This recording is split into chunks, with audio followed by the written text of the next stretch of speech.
Have you ever been so cold that your thoughts freeze solid? Picture yourself alone, not just alone in a room, but isolated at the edge of the world. The temperature plunges to 80 below zero. The air itself becomes a weapon.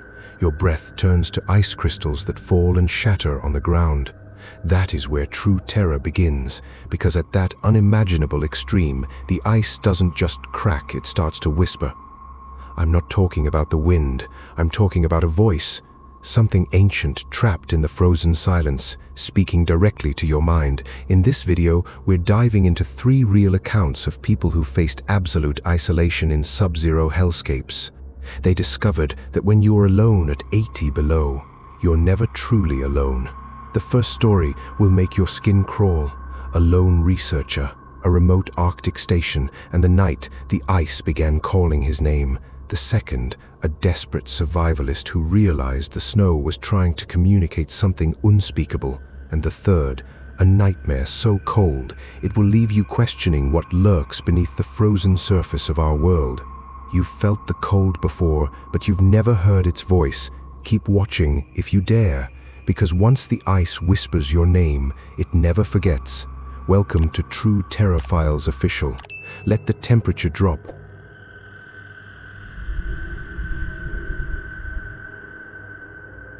The official designation was Station Grey Wolf, but Marcus Webb called it the Edge of Nothing. He was a climatologist from the University of Alaska Fairbanks, 42 years old, divorced, with a quiet belief that solitude was the purest form of science. The station sat on a shelf of wind-scoured ice deep in the Brooks Range. His nearest human contact was a supply plane that wouldn't return for 6 weeks. He had been there for 31 days when the temperature dropped to -79. By midnight on the 32nd night, it hit 80 below with the wind chill. That was the exact moment the ice began to speak, a slow, measured breath.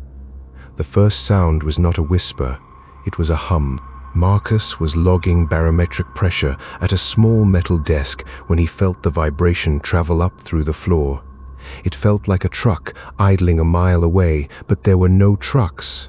There was nothing but a frozen ocean of white silence stretching 200 miles in every direction.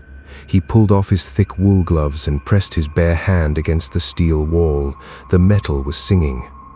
An ultra-low frequency resonance that rattled his molars. He chalked it up to thermal contraction. At 80 below zero, steel screams, ice booms like cannon fire. Science had an answer for everything, until it spoke his name. He was boiling water for freeze-dried spaghetti, watching the steam crystallize instantly into a glittering cloud. A gust of wind slammed the hut, rattling the triple-pane window. Through the howl he heard it clearly. Marcus. It was not the wind. The wind does not shape vowels. The wind does not pause to breathe in. He froze. The pot clattered against the burner, his eyes locked on the window, complete darkness outside. His own reflection stared back, hollow-eyed and gaunt. He stood there, heart hammering, waiting for the sound to return. It didn't, not that night. A shaky exhale. The second night, the whisper grew braver. Marcus had tried to sleep, but sleep was impossible when the cold felt like a physical weight pressing on his chest. He lay in his bunk, fully clothed in expedition-weight thermals, watching his breath plume in the beam of his headlamp. The hum returned, louder now. It drilled into the base of his skull. Then the voice climbed out of the hum. "Marcus, come see." He shot upright. The bunk spring squealed. His hands started shaking, and it had nothing to do with the temperature. That was his mother's voice. She had been dead for 11 years, emphysema. He still remembered the rasp in her throat during those last few months, the exact same wet, whispering drag on the consonants. He stumbled to the radio unit, a bulky grey transmitter bolted to the wall. He twisted the dial, searching for the emergency weather channel, static, anything human. Nothing but dead air. The antenna outside had likely been sheared by the ice. He was utterly, profoundly alone, or he should have been. But knowing the textbook definition of madness does nothing to protect you from it. He did something he knew he shouldn't. He answered it. "Who's there?" he choked out. His voice was a dry croak. The whispering stopped immediately. The silence that rushed in to fill the gap was infinitely worse. It was the kind of silence that has weight, that presses against your eardrums like a diving bell. Marcus stared at the floor. The ice beneath the insulated linoleum was dark, ancient, and impossibly deep. For a full minute, nothing happened. Then the ice directly below his feet cracked with a sound like a gunshot. The hut's heating system, a roaring propane furnace, began to sputter. Marcus was running out of time. He knew that if the furnace died, he would follow within hours. The cold wouldn't just kill him, it would shatter him. His blood would crystallize, expanding in his veins until his heart stopped from the mechanical shock. But the cold didn't want to kill him. The cold wanted to talk. He was journaling his descent, just like his training dictated. The video log on his laptop showed a man who looked 10 years older than the one who had arrived. Day 34, he recorded, his voice dead, auditory hallucinations persisting. No, not persisting, escalating. The voice now initiates contact every 4 to 6 minutes. It is learning. It remembers things only I should know. He paused the recording when the window turned white, not with frost, but with a face. It was a woman's face, pressed against the triple pane glass from the outside. Her lips were blue, her skin the color of fresh snow. She was wearing a parka identical to the one hanging on his wall, a standard issue gray wolf suit. She wasn't breathing, she was just staring, her dead eyes reflecting the dim orange glow of his desk lamp. Marcus fell backward out of his chair. He scrambled against the far wall, knocking over a shelf of climate sensors. The devices smashed on the floor, their delicate circuits scattering like bone fragments. When he looked back at the window, the face was gone. There was nothing but the swirling blackness of the Arctic night. The door handle began to rattle, slowly, deliberately, up and down, up and down. Open the door, Marcus. It was the same voice, layered now. It sounded like a dozen people speaking in perfect sync. It sounded like a choir of the dead. "You're not real," he screamed, clamping his hands over his ears. The pressure inside the hut changed drastically. His eardrums popped with a sharp, painful squeal. The whisper didn't need to travel through the air anymore. It was vibrating directly through his skull, bypassing his ears entirely. By night 5, the lines between reality and frozen nightmare had dissolved. Marcus stopped logging. He stopped eating. He just sat in the center of the room, wrapped in his sleeping bag, rocking back and forth. The furnace was running on fumes. The temperature inside the hut had plummeted to 15 degrees. His breath was a constant fog, thick and rasping. The ice had taken over the walls. It didn't just coat them in frost, it grew in shapes, elaborate, biological shapes. Lungs, veins, a frozen heart pumping a clear, viscous fluid. The station was becoming an organism, and he was trapped inside its chest cavity. The whispering was relentless. It spoke of the people who had died here before the station was built. Native hunters, lost gold prospectors, scientists who walked out into the white and simply vanished. It told him their names. It told him how they screamed. It played the screams back for him like a macabre soundboard. He saw them in the corners of his eyes, dark, shuffling figures flickering across the ice fields outside. They moved like stop-motion puppets, their joints bending backward, their mouths hanging open in silent howls. But they weren't threatening him. They were beckoning, heavy, panicked breathing. "You just want my body heat," Marcus whispered to himself, his lips cracked and bleeding. "You're a predatory acoustic phenomenon, a localized infrasound event. I reject your reality." The response was immediate. A crack split the floor from one end of the hut to the other. A blast of air, so cold it glowed blue, shot up from the fissure. The air smelled like ancient history, like sediment that had never seen sunlight, like death, a hand formed out of the vapor. Translucent, shimmering, made entirely of suspended ice crystals. It reached for his face. He could see the fingerprint ridges, delicate and sharp. He lurched away, crashing into the supply locker. The metal latch was frozen shut, but desperation gave him strength. He ripped the locker open, frantically searching for something, anything that could fight a ghost. His fingers closed around a flare gun, a red plastic 12-gauge emergency flare pistol. He didn't hesitate. He aimed at the center of the room and fired. The world went white-hot.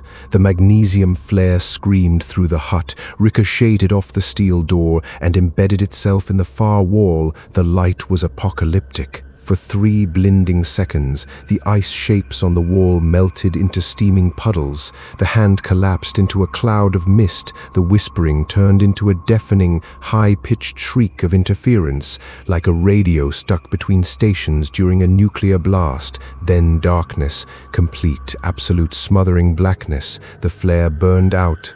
The silence returned, but it was different this time. It was angry. He crouched in the corner, clutching the empty flare gun like a crucifix, waiting for the killing blow. It never came. The entity, the voice, the ice, it retreated, but he could still feel it watching him through the frost. It was a cat playing with a wounded mouse. The final night arrived with the aurora borealis. Ribbons of green and purple light danced across the sky, casting eerie, shifting shadows on the snow. It should have been beautiful. It looked like the atmosphere was bleeding. The voice returned, but it was different. Soft, seductive. It didn't use his mother's voice or his ex-wife's. It used his own. A profound, bone-deep fatigue that science couldn't explain. Hypothermia is a liar. It wraps your brain in a soft blanket and tells you that everything is fine, that sitting down in the snow would feel like crawling into a warm bed. He was experiencing a paradoxical undressing of his mind. He looked at the door. The lock was a simple deadbolt. His hand reached for it, trembling violently. He wasn't controlling his body anymore. He was a passenger. "No," he grunted, forcing his arm down. He bit his tongue until he tasted copper. The pain cut through the fog for a single precious second. He turned to the video camera on the desk. The red light was still blinking, the battery running on fumes. He pressed record. "If you find this," his voice was a shattered whisper. "Do not come here. Do not drill into the ice. The ice is not water. It's a membrane. It's holding something.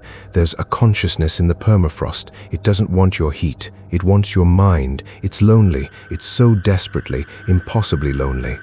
A tear rolled down his cheek and froze solid before it hit his collar. "It's calling my name again. I have to go outside. I have to see if maybe I can become part of the quiet. I'm so tired of fighting the whisper."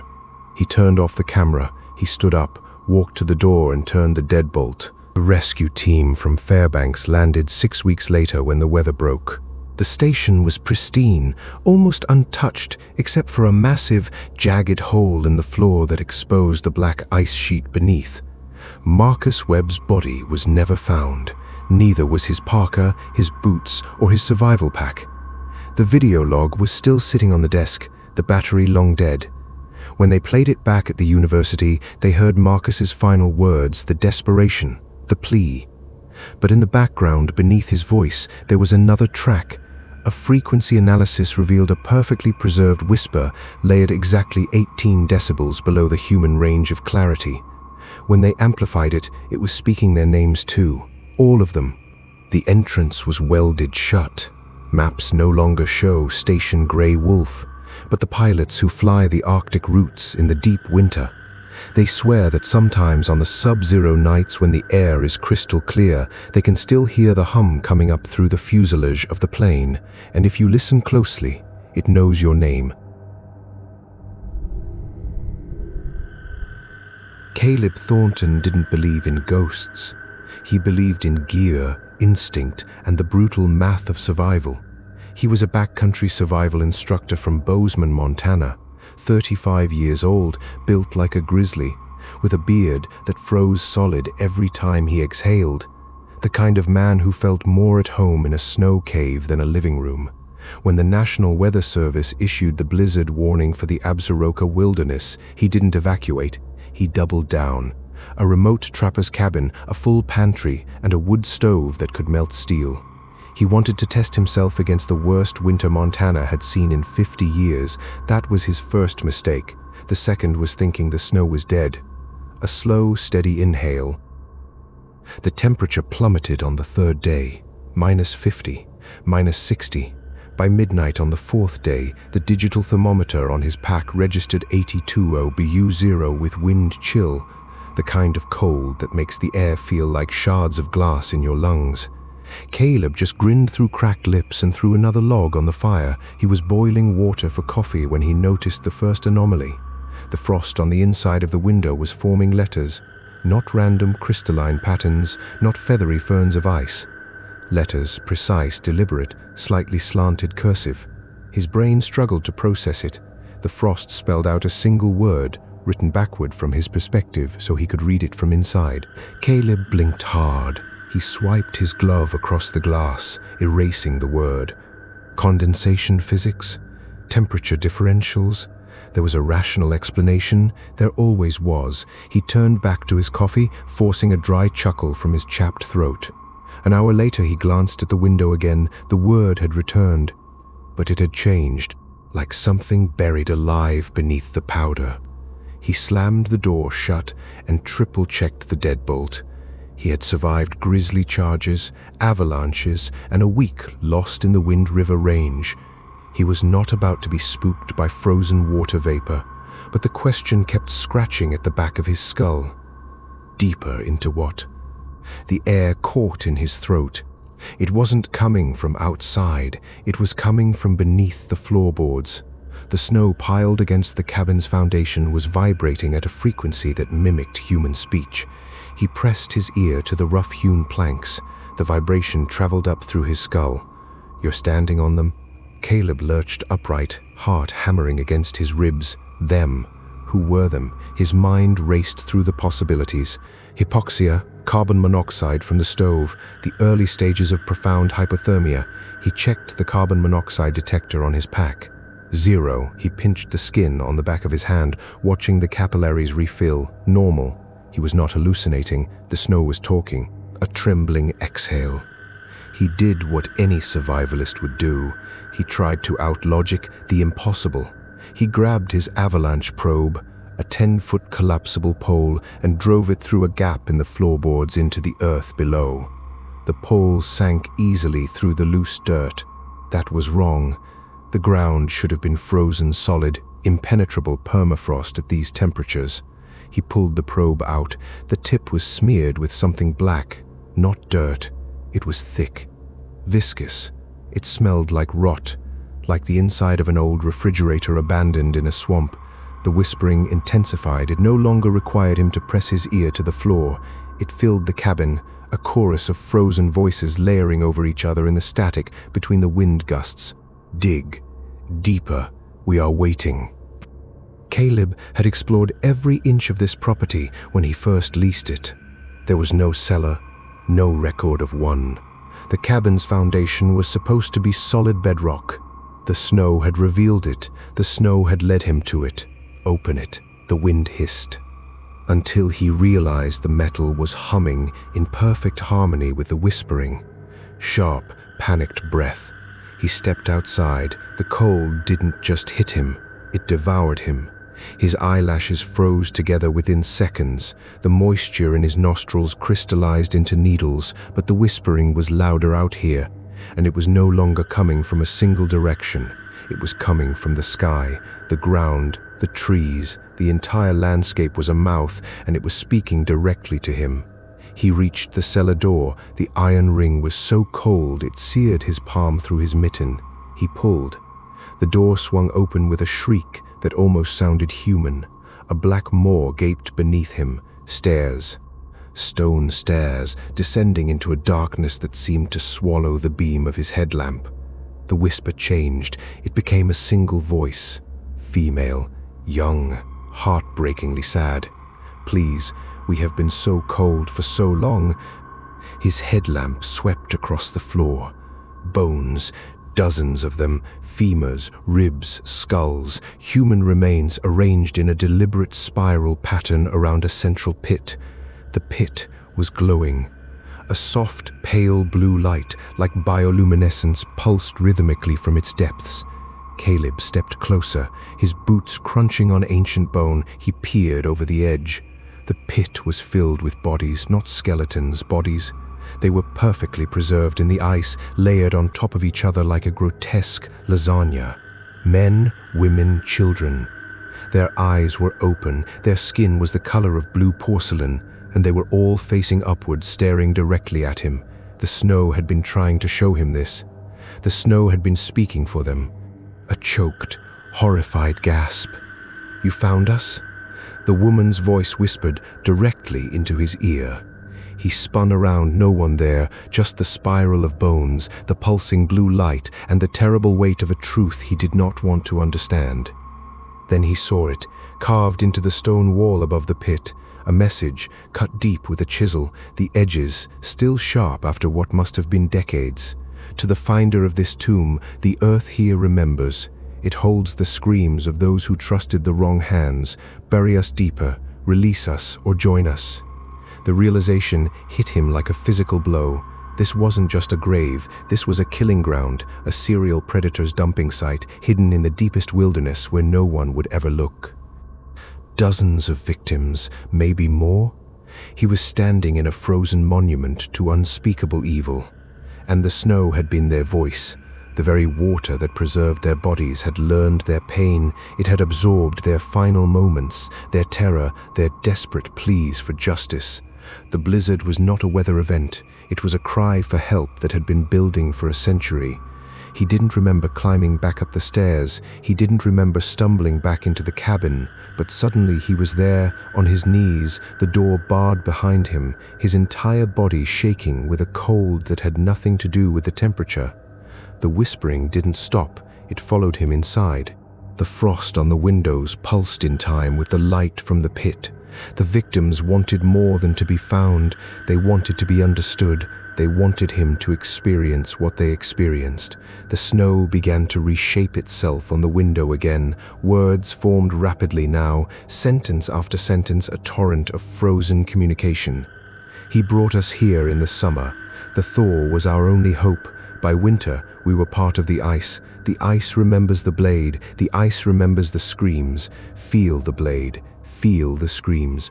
And then Caleb felt it, a phantom pain, a cold, sharp line drawing itself across his throat. He clutched his neck. No blood, no wound, but the sensation was agonizingly real. He felt his lungs fill with phantom fluid. He felt the slow, crushing pressure of dirt being shoveled onto his chest.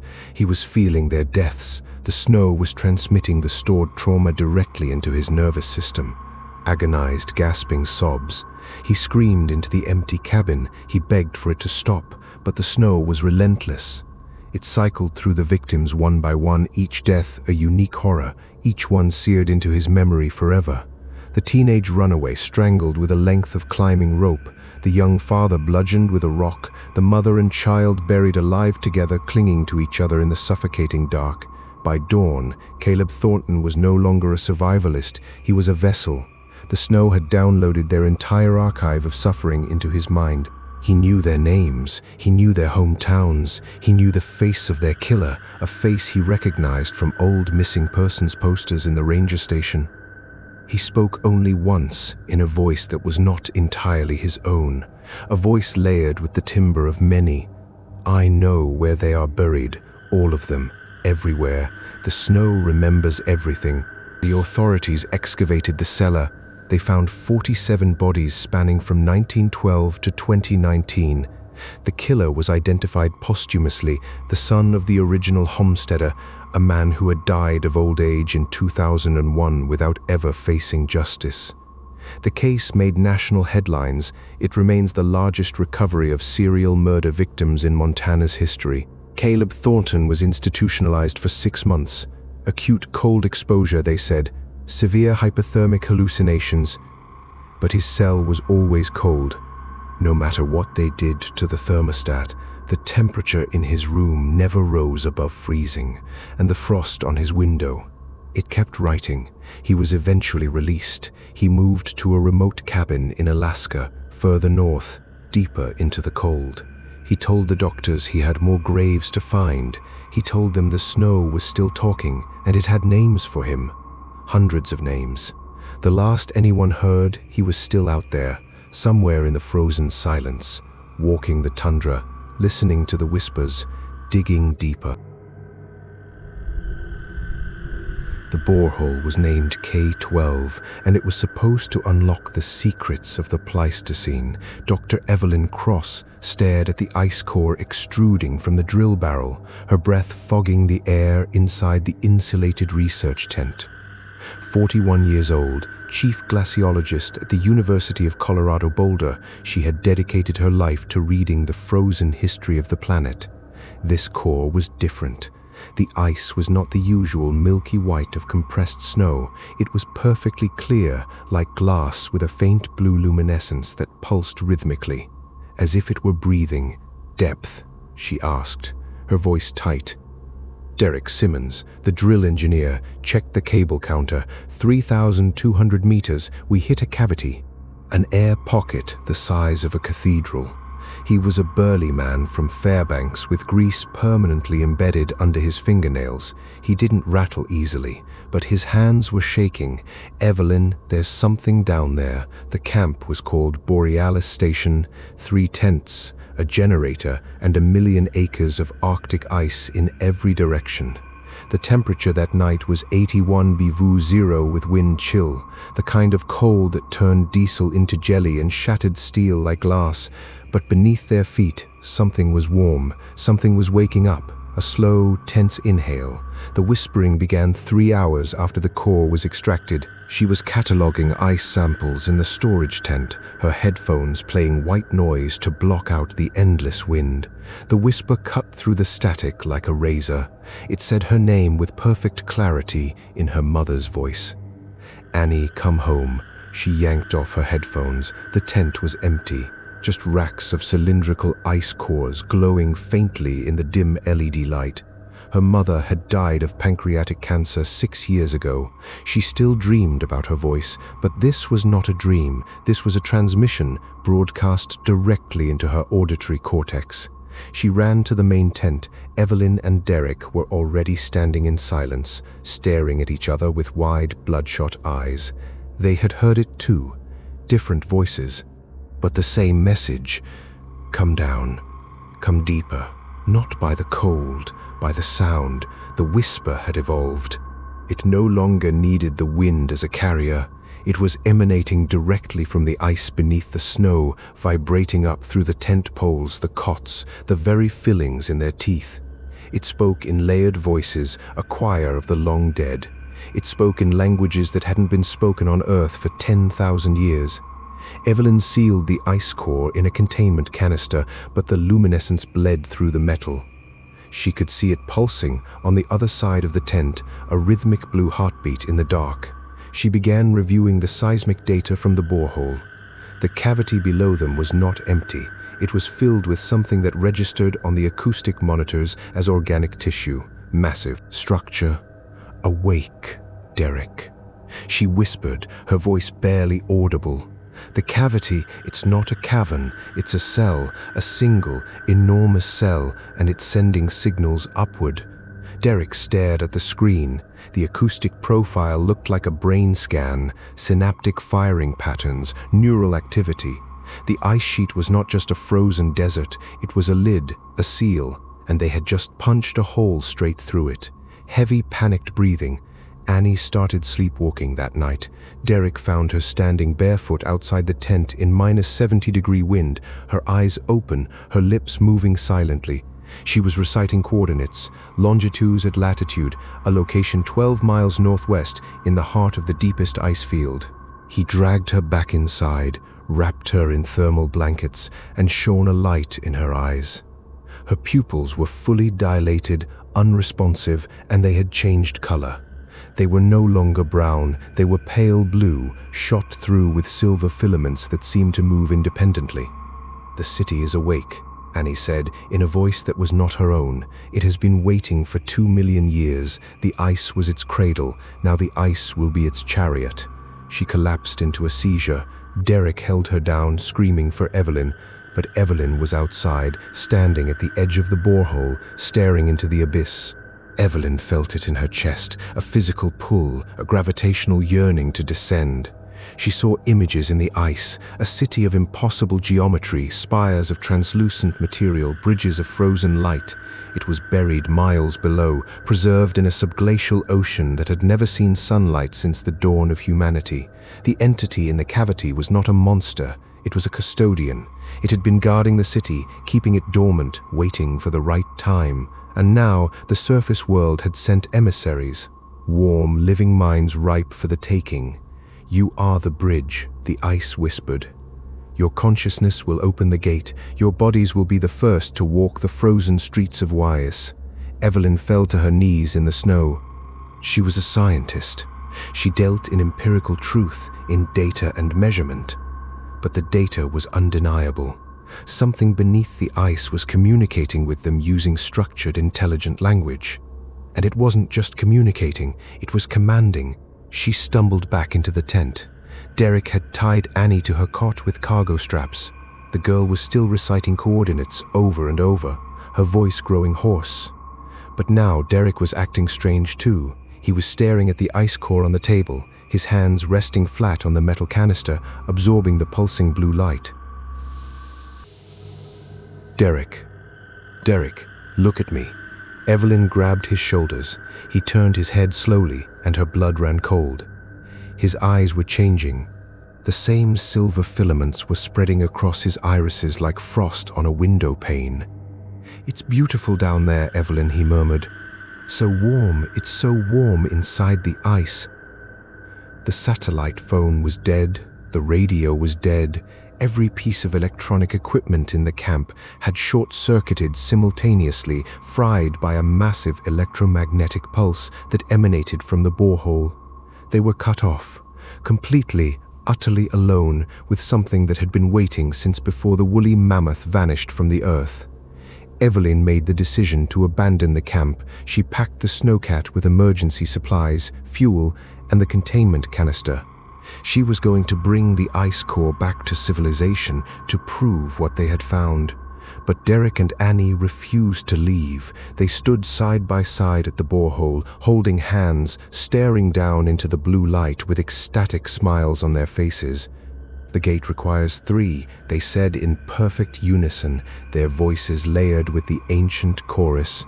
The mother, the engineer, and the child, 3 minds to form the key.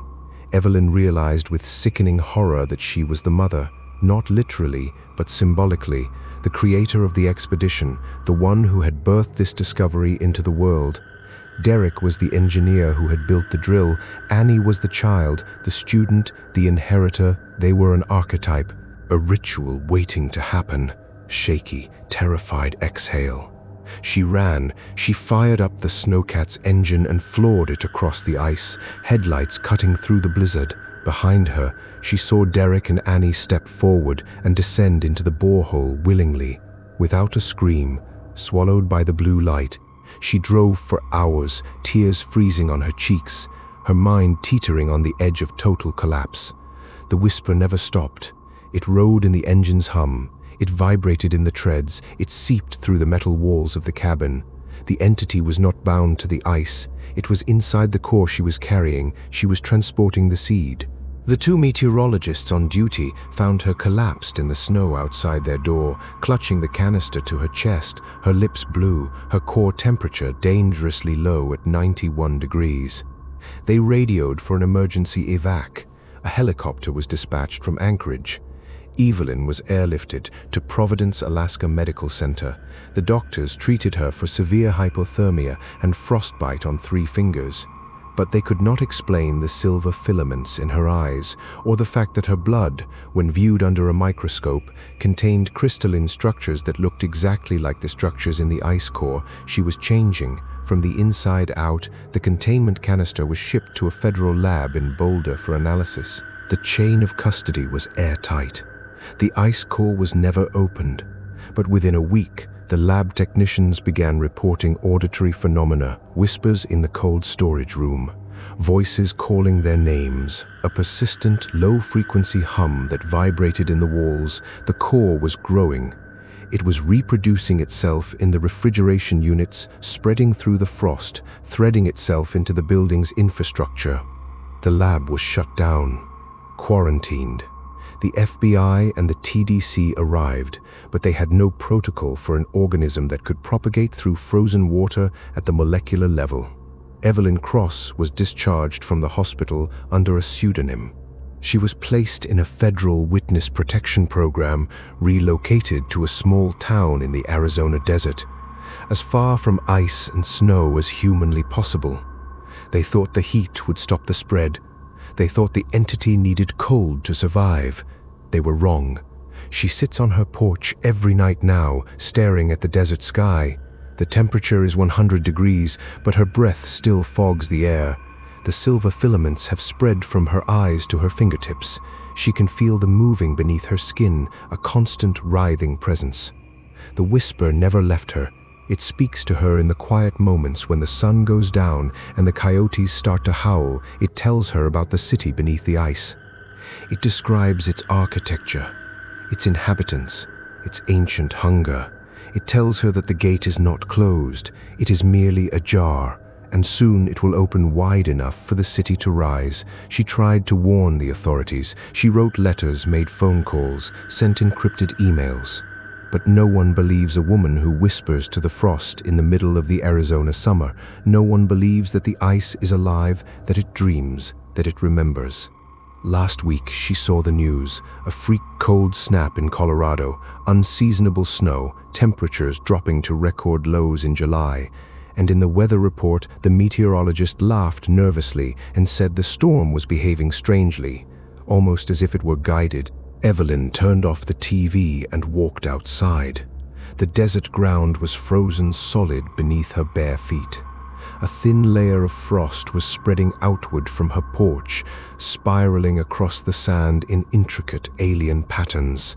She looked up at the clear night sky. The stars were beautiful, but between them she could see something moving, something vast, something cold. The ice was not just in the poles, it was in the clouds, the oceans, the very breath of the planet, and it had found its voice, a long, resigned breath. Somewhere in the wreckage of Borealis station, the borehole is still open, the blue light still pulses, and if you stand on the ice on a night when the temperature drops to 80 below zero, you might hear it, a whisper, a promise, a city of frozen light calling you home, because the nightmare beneath the surface is just beginning to wake up. You felt the cold seep through your screen tonight, the whisper of Station Grey Wolf, the frozen tomb beneath Caleb's cabin, the ancient city stirring miles under the ice. These stories share a terrifying truth. The cold doesn't just preserve the dead, it preserves their voices. So I have to ask you a serious question. Slow, steady breathing. What would you do if you were truly alone at 80 below zero and the silence started speaking back? Would you run? Would you freeze? Or would you listen? Drop your answer in the comments below. I read every single one. Your story might even inspire a future episode on True Terror Files Official. This community thrives because you share your dread, because you understand that some cold spots on this earth are not just weather. They are warnings. If you survived this journey into the frozen unknown, smash that like button with a frozen thumb. It tells the algorithm to spread this nightmare to other lonely souls who need to hear the ice whisper. And if you haven't already, subscribe and ring the bell. Do not leave yourself in the dark. We have so many more true horror stories clawing their way out of the permafrost, desperate to be told. Final, chilling whisper. Until next time, stay warm, stay alert, and never ever answer the ice when it calls your name. Signing off.